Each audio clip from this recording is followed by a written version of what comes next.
फिर जीव संसार की उसी माया में पड़कर उसी प्रपंच में दुख भोगते रहते हैं। कैसे इन जीवों को मेरी शरण में लाया जाए? तो शेष भगवान ने कहा, भगवान आपकी इस चिंता को मैं दूर कर सकता हूं, आप आज्ञा करो। मैं संसार में जाकर के, आप एक दो जीवों की बात करते हो, मैं खेप के खेप जीव आपके शरण में भेजता रहूंगा। हाँ, खेप के खेप जीवों को ठीक करके, सजा करके, उनको आपके योग्य बना करके आपकी शरण में भेजता रहूंगा। लेकिन आप मुझे आज्ञा दो, आपकी आज्ञा मिले तो मैं जाऊंगा। तो भगवान ने कहा, अगर ये करोगे तो मुझे बहुत सुख होगा। तो शेष जी महाराज ने कहा, ये कार्य करने के लिए मुझे आप अधिकार दे करके भेजें। क्या अधिकार?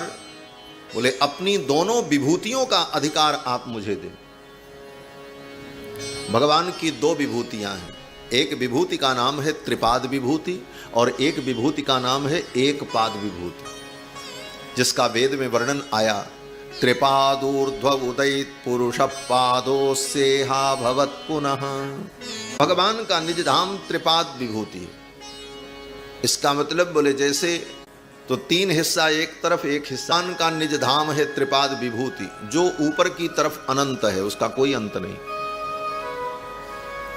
और 25% में अनंत अनंत सृष्टि है जो नीचे की तरफ है, जिसका कोई अंत नहीं। यही भगवान की दो विभूतियां हैं, त्रिपाद विभूति और एक पाद विभूति।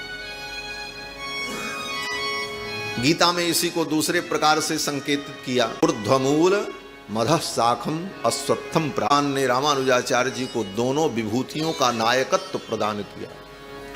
विभूति द्वय नायक श्रीमन्नाथो धरणीधरः। भगवान ने कहा, श्रीमन्नाथ तुम मेरे नाथ हो, मैं तुम्हें दोनों विभूतियों का स्वामित्व देता हूं।